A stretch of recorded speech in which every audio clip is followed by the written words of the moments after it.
ஈரோடு கிழக்கு இடைத்தேர்தலில் களமிறங்கியிருக்கீங்க. என்ன காரணம் சார் இந்த தேர்தலில் போட்டியிட என்ன காரணம்? நான் அந்த காலத்திலேயே திகாவுடைய நகர செயலாளர், திருப்பூர் நகர செயலாளர். ஒரு 20 வயசுல புலிகள் இயக்கம் பூராமே தூக்கி சுமந்தவர்கள் அந்த காலத்து திராவிட இயக்கங்கள் தான். எந்தெந்த பயங்கரவாத சட்டத்தை இந்திய அரசு போடுதோ, தமிழ்நாடு அரசு போடுதோ, அத்தனை சட்டங்களையும் ஆரிச்சாமி, குளத்தூர் மணி, கோவை ராமகிருஷ்ணன் முன்னர் இருப்பாங்க. அப்போ இதுதான் என்னை மேலும் மேலும் பெரியாரிடம் என்னை கொண்டு போய் சேர்க்கணும். பெரியார் சொன்னார்னு இந்த சைமன் சொல்றாரு. ஈழ போராட்டத்தினுடைய அடையாளமாக இந்த சைமனுக்கு முதல்ல மேடை கொடுத்ததே திராவிட கழகம் தான். அன்னைக்கு பெரியார் யாராச்சும் கொள்கை சித்தாந்தவாதியாக தெரிந்தார். எப்படி ஒரு கம்யூனிஸ்ட் பேசுகிற ஒருத்தன் மார்க்ஸையோ ஏங்கல்ஸையோ லெனினையோ நீங்கள் பேசினால் எப்படி அவனுக்கு ரத்தம் கொதிக்கும், அதே போல தமிழ்நாட்டில் இன்னைக்கு திமுகவை தவிர அத்தனை பேருக்கு நீங்க கோவப்படுறான். நான் இப்போ திமுகவுக்கு கோவம் இல்லை, திமுக கோவம் இல்லை. மக்களுக்கு அந்த திமுக மீது மக்களுக்கு கோவம். திமுக அடக்கி வாசிக்க சொல்லி மேலும் சொல்லிட்டாங்கன்னு முத்துசாமி சொல்றாருன்னு அந்த மூத்த திராவிட கழக தலைவர் என்ன சொன்னார். பஞ்சாபுக்கு போங்க, பகவத் சிங் சிலை தகர்க்கப்படும் சொல்ல முடியுமா? பஞ்சாப் விட்டு வெளியேறிடுவானா? கல்கட்டா போங்க, நேதாஜியினுடைய பீடம் உடைக்கப்படும் சொல்ல முடியுமா? அவன் கல்கட்டா கடலை மதப்பான், வங்காள விரிகுடால மதப்பான். இந்த சைமன் நீங்கள் தமிழ்நாட்டில் செம்போடும் திராணியோடும் ஈரோடு கிழக்கில் நீங்கள் போய் நான் எலெக்ஷன் நிற்பேன், திமுகவுடைய அதிருப்தி ஓட்டு எனக்கு கிடைக்கும், முதல்ல வாங்கின 10,000 ஓட்டை விட இப்போ 20,000 ஓட்டு கிடைக்கும், என்னால் பொறுக்க முடியல. முதல்ல பெரியார் தொண்டை, அப்புறம் தான் பத்திரிகையாளர், அப்புறம் தான் மனுஷன். அதனால் உடனே கிளம்பி போயிட்டேன். எனக்கு எதிர்பார்த்ததை விட ஆதரவு அதிகம். மக்கள் இன்னும் சரியாக இருக்கிறார்கள். அரசியல்வாதி தான் சரியாயிடும். காலத்துக்கு எல்லா அரசியல்வாதி கூட எம்எல்ஏ ஆகணும், எம்பி ஆகணும், சேர்மன் ஆகணும், ஊருக்கு திங்கணும், இதுதான் நோக்கம். நமக்கு அது நோக்கம் அல்ல. பிரச்சார பிளாட்ஃபார்ம், மேடை, இப்படி தான் நான் பயன்படுத்திக்க போகிறேன். தமிழ் தேசியத்துக்கு சீமான் என்ன செய்தார்? 40 வருஷமா அகதி முகாமில் நாய் கொட்டடியில் படுத்து கிடக்கிறான். 1 லட்சம் பேர் அகதியா வந்தவன் ஒரு வழக்கு போட்டாரா? புலிக்குடியை உனக்கு யாரையா கொடுத்தா? பிரபார் கொடுத்தாரா? நான் புலிக்குடி இனிமே போட போறேன். அதில் சீமானுக்கு சொந்தமானதா? நானும் தமிழன் தான், நானும் பச்சை தமிழன் தான், கருப்பு தமிழன் தான், எனக்கு அந்த கொடி உரிமை இருக்கு, நானும் போட போறேன்.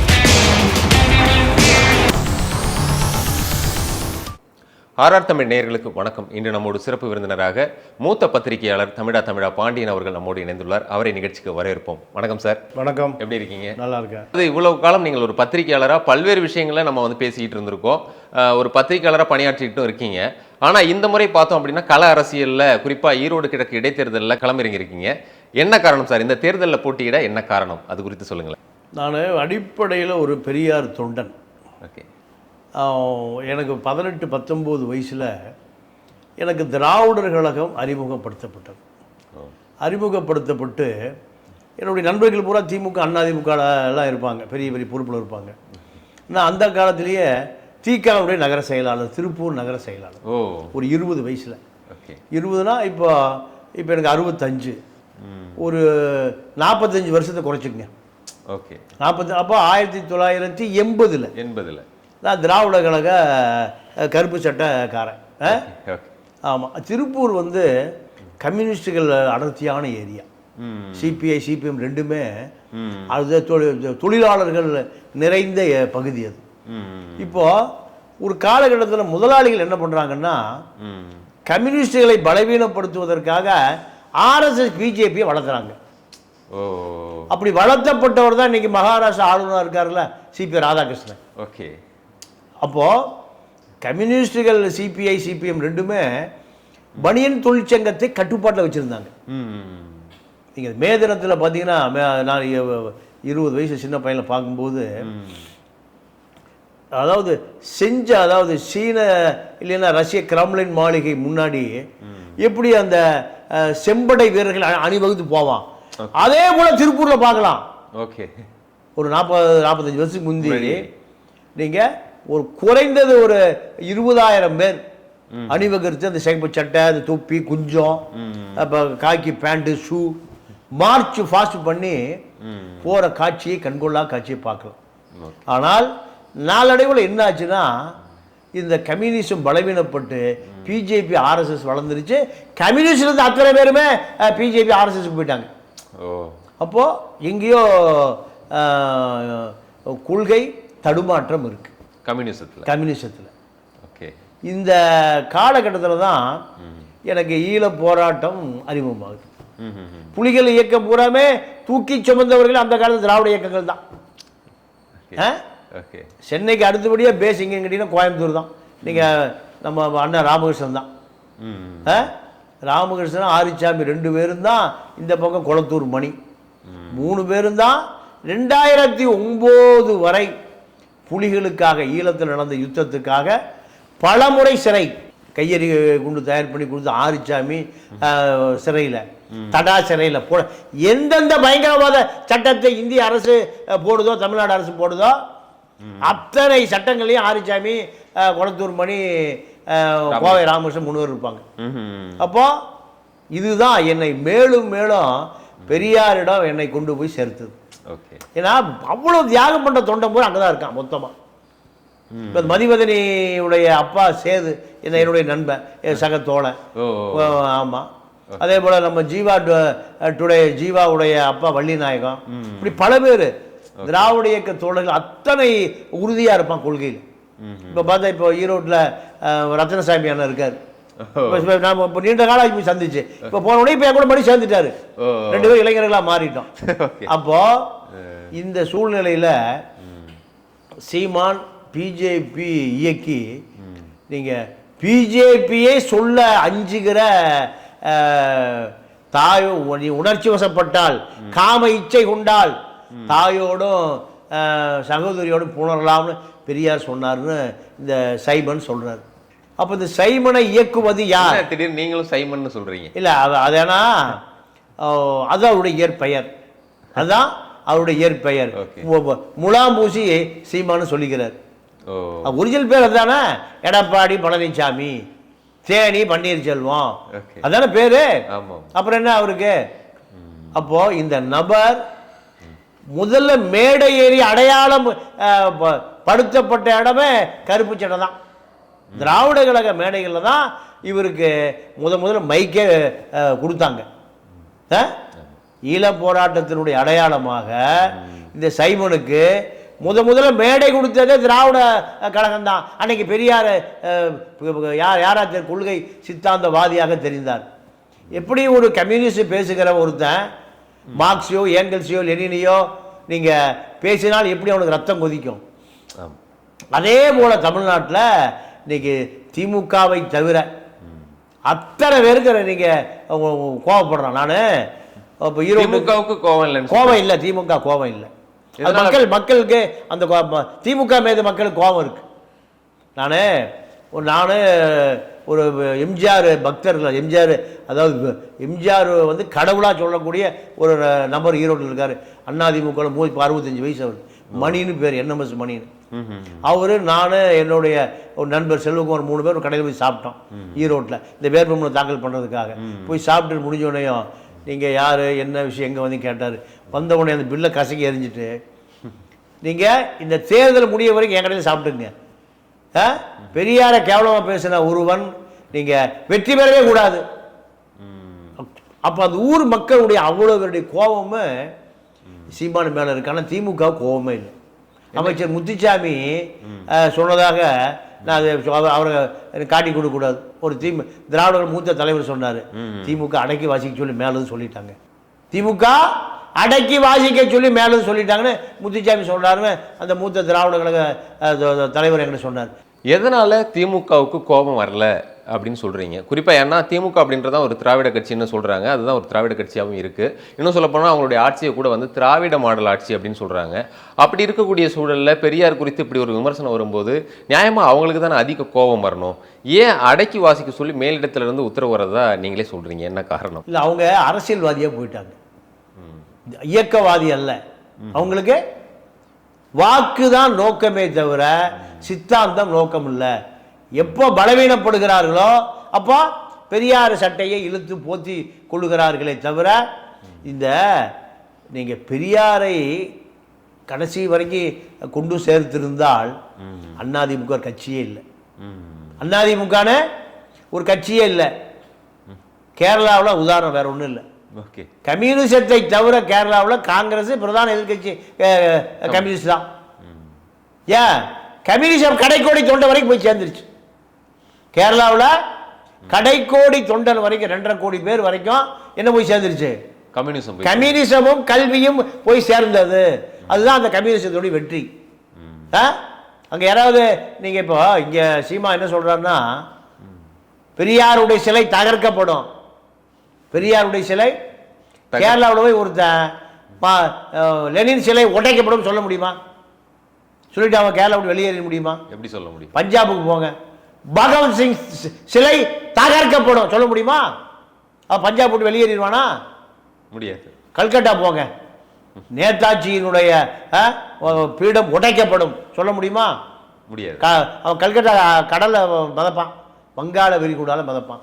இந்த சைமன் நீங்கள் தமிழ்நாட்டில் தெம்போடும் திராணியோடும் ஈரோடு கிழக்கில் பெரியார் மாவட்டம், அது இப்போ தான் பேரை எடுத்துட்டாங்க, பெரியார் மாவட்டத்தில் நீங்கள் போய் நான் எலெக்ஷன் நிற்பேன், திமுகவுடைய அதிருப்தி ஓட்டு எனக்கு கிடைக்கும், முதல்ல வாங்கின 10,000 ஓட்டை விட இப்போ 20,000 ஓட்டு கிடைக்கும், அதிமுக ஓட்டு எனக்கு கிடைக்கும், இப்படி ஒரு பெரிய இருமாப்பில் ஈரோட்டில் அவரே நிற்பதாக ஒரு யோசனை இருந்தது. எங்க சீமானே? ஆமா. ஓ, அப்போ என்னால் பொறுக்க முடியல. முதல்ல பெரியார் தொண்டை, அப்புறம் தான் பத்திரிகையாளர், அப்புறம் தான் மனுஷன். ஓகே, அதனால உடனே கிளம்பி போயிட்டேன். கிளம்பி போனா எனக்கு எதிர்பார்த்ததை விட ஆதரவு அதிகம். ஒரு நீங்கள் ஈவிகே சிலங்க வீடு பக்கத்துலேயே எனக்கு ஒரு பெரியவர், ஒரு நாய்க்கர், இதான் சாவி போ குடியிரு, அவனை விரட்டு, ஒரு பெரியவருங்க, நான் வீட்டை விற்க போகிறேன், நீ தங்கிக்க, ஒரு நல்ல வேலைக்கு வந்திருக்க, ஓட்டு பொறுக்கிறதுக்கு வரல. அவர் சொன்னது, ஓட்டு பொறுக்கிறதுக்கு நீ வரல, நீ ஒரு நல்ல காரியத்துக்கு வந்திருக்க, இந்த சாவி குடியிருப்போ, கொடுக்கறத கொடு, முடியல போ. அப்போ இந்த உணர்வு தான் சரி. மக்கள் இன்னும் சரியாக இருக்கிறார்கள். அரசியல்வாதி தான் சரியா இல்லை. அரசியல்வாதி தான் சரியா இல்லை. நான் அங்கே இருந்துட்டு மே 17 திருமுருகன் காந்தி கூப்பிட்டேன், அண்ணா அந்த மாதிரி சமாச்சாரம் நில்லுங்க, நான் வந்து பிரச்சாரம் பண்ணுறேன், காரு கொடு, இனோவா கொடு, ஏசி கொடு, வர்றேங்க நான் ஒரு வாரம். நம்ம சகோதரி வீரலட்சுமிக்கு கூப்பிட்டேன், அம்மா இந்த மாதிரி எத்தனை நாள் வர்றோம் சொல்லுங்க, நான் வர்றாங்க. கோவை ராமகிருஷ்ணனை பார்த்தேன், ரத்தனசாமி அண்ணனை பார்த்தேன். இப்படி திராவிட தோழர், தமிழ் உணர்வாளர்கள், அத்தனை முஸ்லீம் அமைப்புகளை போய் பார்த்தேன். நீங்கள் நில்லுங்க சார், நான் பார்த்துக்கிறேன். டீ கடை, ஹோட்டல் கடை, புரோட்டா கடை எல்லாமே எம்ஜிஆர் தொண்டன் சொல்ல பக்தன். NMS மணி, ஏப்பா நீ நில்லு, நான் எல்லாம் நான் பார்த்துக்கிறேன், ஏதாவது நான் பார்த்துக்கிறேன், இந்த பையன் வரக்கூடாது, இவ்வளோ கேவலமாக பேசிட்டான் பெரியார். நம்ம செய்யாம யார் செய்வா? அதுவும் ஈரோட்லேயே வந்து எலெக்ஷன் நிற்கிறேன்னு சொல்லுகிற இந்த துணிச்சலை எதிர்க்கணும். 10,000 ஓட்டு வாங்கணும், 5,000 ஓட்டு தான் வாங்க, அதுவும் வாங்க விடக்கூடாது. அதனால யாரும் களத்துக்கு எல்லாம் அரசியல்வாதி பூரா எம்எல்ஏ ஆகணும், MP ஆகணும், சேர்மன் ஆகணும், பொறுக்கி திங்கணும், இதுதான் நோக்கம். நமக்கு அது நோக்கம் அல்ல. அது ஒரு பிரச்சார பிளாட்ஃபார்ம், மேடை. இப்படிதான் நான் பயன்படுத்திக்க போறேன். வேட்புமனு தாக்கல் பண்ண போனால் வேட்புமனு 5 அட்வொகேட், நாம் தமிழர் அட்வொகேட் வந்து அது ஓட்ட இது ஓட்ட, ஆணையாக்கும் பூனையாக்கும், என்னுடைய மனைவிக்கு 10 பவுன் நகை இருக்குன்னு காமிச்சிருக்கேன், அதுக்கு ஏன் வேலையை போடல? நகையே காமிக்காம இருந்தாலே தப்பு, நகை தான் காமிச்சாச்சே. மனைவிக்கு ஒரு இடம் இருக்கு, அவங்க அப்பா வாங்கி கொடுத்த இடம், அதை காமிச்சிருக்கேன், அதுக்கு பட்டா சிட்டு அடங்கல், அது எவ்வளோ வேல்யூ? நிலத்தையே காமிக்கலைன்னா தான் தப்பு. நிலத்தை தான் காமிச்சு நான் என்ன பரம்பரை அரசியல்வாதியா எல்லா காலத்தையும் புல் பண்றதுக்கு? அப்போ இப்படியான இடைஞ்சலை அங்கே கொடுக்குறாங்க.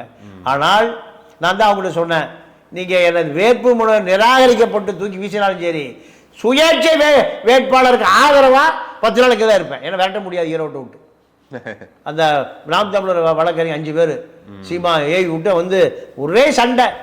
12 மணிலேருந்து 4 மணி வரைக்கும் எலெக்ஷன். அவர் தலைவரை கை வச்சுக்கிட்டார். நீங்கள் எதாக இருந்தாலும் நீங்கள் போய் கோர்ட்டில் பார்த்துங்க. நான் மேலே கேட்டேன், இது பெரிய குற்றம் அல்ல, காமிக்காம இருந்தால் தான் கூட்டம். காமிச்சிருக்காங்க, வேல்யூ போடல, அவ்வளோதானே. வேல்யூ போட்டுக்குங்க, இனி போட்டுக்கலாம்.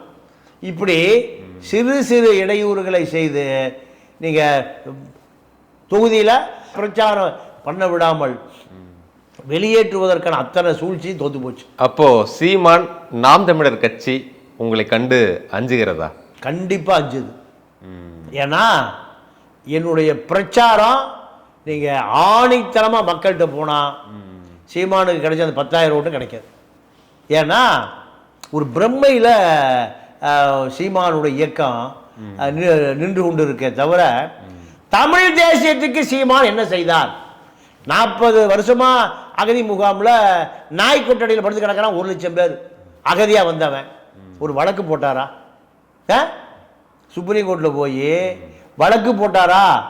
எங்க 40 வருஷமா ஆச்சு, இவனுக்கு பிறந்த குழந்தைய அகதியா? அவன் அகதி, அவனுக்கு பிறந்த குழந்தைய அகதி. அப்போ உலக நாட்டு சட்டப்படி ஒரு விமானம் எந்த நாட்டின் மீது பறக்குதோ அந்த நாட்டில் கர்ப்பிணி குழந்தை பிறந்துச்சுன்னா அந்த நாட்டு உரிமை சர்வதேச சட்டம் சொல்லுது. இங்க வந்து பிறந்து ஏறக்குறைய 25 வயசு 30 வயசு ஆன அத்தனை பேரும் இந்த அகதி முகாமிலே கொட்டடியிலே இருக்கான். அகதிங்கிற பேர்ல இருக்கான். கல்வி கிடையாது, மருத்துவம் கிடையாது, பாஸ்போர்ட் கிடையாது, ஒரு சைக்கிள் வாங்க முடியாது, ஒரு 2 வீல் வாங்க முடியாது. நீ ஈழத்தினுடைய அடையாளம் தானே. புலிக்கொடியை உனக்கு யாரையா கொடுத்தா?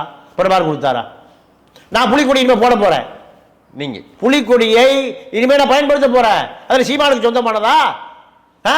நானும் தமிழன் தான், நானும் பச்சை தமிழன் தான், கருப்பு தமிழன் தான். எனக்கு அந்த கொடி உரிமை உண்டு, நானும் போட போறேன்.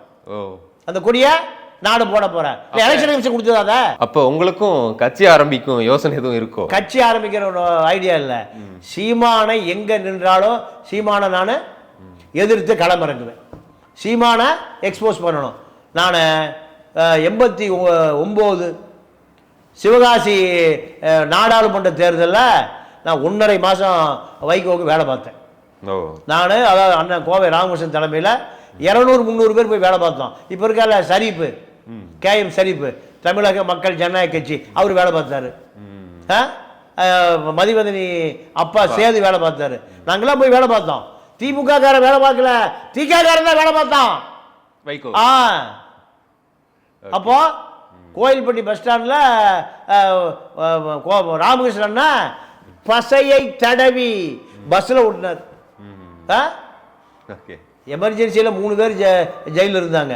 ஒருவர் MK ஸ்டாலின், ஒருவர் திருச்சி சிவா, 3வது கோவை ராமகிருஷ்ணன். அதுக்கு பின்னாடி தான் வந்தார் பொன்முடி, அமைச்சர் ஆகிட்டார். ஆனால் ராமகிருஷ்ணன் என்ன பண்ணாரு? நீங்கள் நடுவில் வைக்கோ, இந்த பக்கம் மாத்தையா, இந்த பக்கம் பிரபாகரன், ஒரு போஸ் ஒரு படம் இருக்கும், நீங்களா பார்த்துருப்பீங்க. அந்த படத்தை கோயில்பட்டி பஸ் ஸ்டாண்டில் பச காய்ச்சி கோவை ராமகிருஷ்ணன் விட்டுனார். இப்படி எங்களுக்கு அரசியல் என்பது தேவையான குதிப்பு இப்போ தவிர்க்க முடியல. இவரை இப்போ நான் இப்போ சீமானை எடுத்து பிரச்சாரம் பண்ணணும், தெருவில் கட்ட முடியுமா? எலெக்ஷன் கமிஷன் என்னை தூக்கி வெளியே காட்டி விட்டுருவான். அப்போ நாமினேஷன் போட்டா எனக்கு வண்டி பாஸ் கொடுக்குறான், எங்க பிரச்சாரம் பண்ணணும் ஒரு நாம்ஸ். அப்ப எனக்கான ஜனநாயக உரிமை இருக்கு. இந்த ஜனநாயக உரிமையை பெரியாரை அம்பலப்படுத்துகிற இந்த சீதையன் மைந்தன் ஒரு எழுத்தாளர் இருந்தான். பெரியார் விபச்சார விடுதி நடத்தினார்னு எழுதினாவன். அப்போ இவர்களை எதிர்ப்பதற்கு திமுகவில் ஆளே இல்லை. திமுக பெரியாருடைய உழைப்பை சுரண்டி இன்னைக்கு பல லட்சக்கணக்கான பேர் பல 1000 கோடிகளை குவித்து வைத்திருக்கிறார்கள். ஆனால் அவர்களுக்கு என்ன தானாடா விட்டாலும் சதையாடுங்கிற மாதிரி பெரியாரை பொறுத்த வரைக்கும் தமிழ்நாட்டினுடைய ஒரு தத்துவார்த்த சொத்து அது.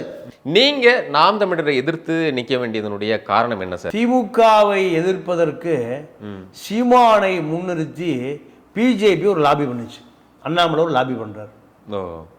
நீங்கள் விஜய் நிற்காத காரணம் தான், ஏடிஎம்கே நிற்காத காரணம் தான், எல்லா கட்சிகளும் நிற்காததுக்கு காரணம் திமுகவை எதிர்த்து ஒரு பொது வேட்பாளர் சீமானே பெரியார் மண்ணில் ஈரோட்டில் திமுகவை எதிர்க்கிறாருன்னா அது ஒரு பெரிய செய்தி. உலகத்தில் அது ஒரு பெரிய வரலாற்று கருப்பு சுவடு.